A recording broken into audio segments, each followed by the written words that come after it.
Hey everybody, welcome back to PowerModz. You may have seen this snowmobile, Jamie's pride and joy. We were out at Robbie's farm playing around.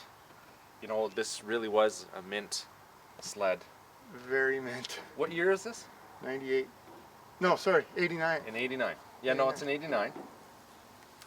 Everything on it was just cherry. And then the reason you got it was because the motor was, what happened in? It had a bent connecting rod. A bent connecting rod. Well, we didn't know at the beginning. Yeah. It wouldn't start. Right. And so we thought it was, seized, or a ring or something like that might have been, screwed up on it and caught. So I picked it up. It was really cheap and turned out to be the connecting rod. I ripped it all apart, took it out to a guy over in Quebec and had the crank all redone, new rod, new bearings, all new top end, and put it all back together, and had some troubles with the carb, if you remember, getting it to run properly. Right. And found out that in the Phazer manual they tell you where to put the plugs in backwards on the that's right. I couldn't believe it. I didn't believe it at first. I said he said to me that no, somebody said that in the manual, the service manual, they said to put the plugs in the bottom of the carburetor. Anybody who's taken a Yamaha carb apart, or one of those cane carbs, they have these little rubber plugs in the bottom. Apparently, in the manual, service manual, Yamaha put them in wrong.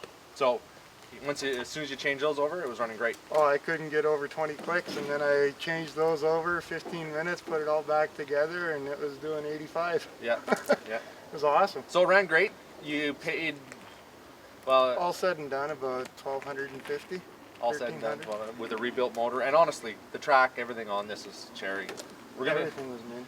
Okay, so, in its current state... It's broken. It is slightly...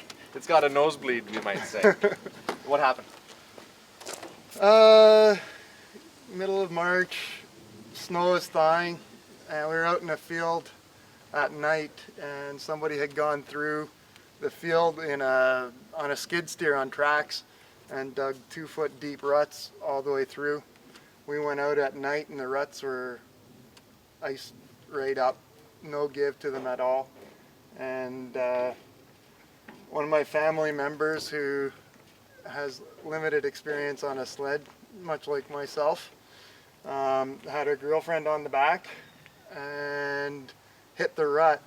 Girlfriend came forward, ran into it, pinned the throttle, and just caught the berm of the beginning of a snowbank and launched them up in the air. They hit a 6-yard bucket from a front end loader that was in the middle of at the edge of the field. And here we go. So that's what took the impact on this side over here. I mean, that's a pretty classic case. I've seen that before. I don't know, you probably, well, not until now you haven't seen it, but two people on a sled, hand over the throttle, knee into the back of the elbow, and it just pins it. I've seen it into the trees and all that. And inexperience at night, ruts, just, stuff happens. So, your cherry sled is cherry no more? No. Anybody wants any parts, let us know. So we're going to take a good look at this and tear it apart and see what's usable and see what's not. The main concern that Jamie has is that the crank is bent because the primary clutch shaft is right up tight against the pogo on the left-hand side. So, and the secondary is inside the primary. And the secondary is inside the primary. That's usually bad. Yeah. We won't talk about the injuries sustained in the accident, but everybody is walking. Everybody's back to health. Yeah, no major limps. No, everything's good. A few little scars here and there, but... They were thrown, incidentally, outside the bucket. If they were thrown inside the bucket, it would have been a bit different story. Oh, the accident happened so perfectly. It would have, if they didn't hit the rut right where they did, they wouldn't have gone off to the left and hit the snow berm.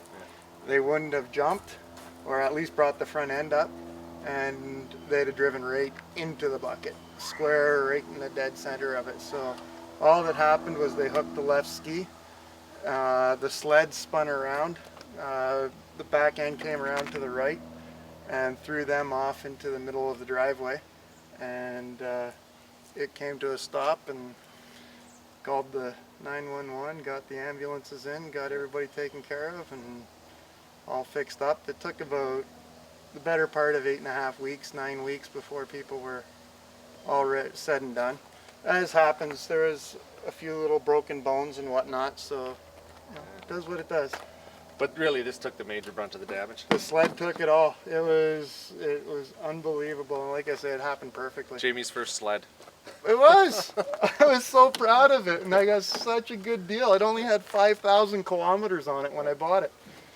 So, Well, let's tear it off the truck and take a good look at it. right on. I got it. You got it? Oh no, I get like that in a really car.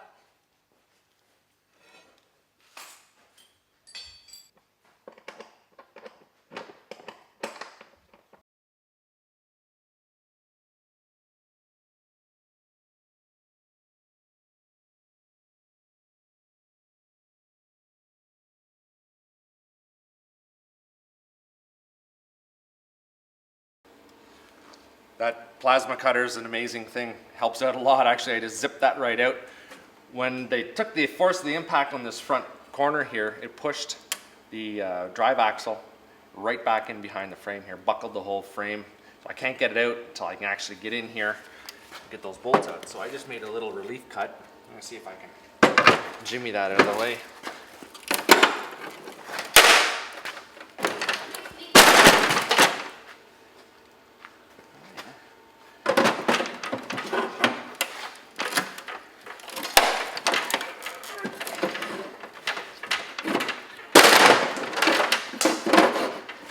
There we go.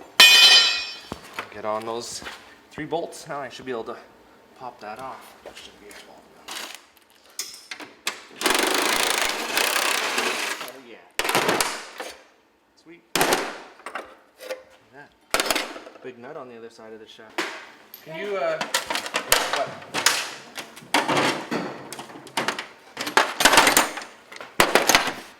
Can you take these big ones and go put them back in?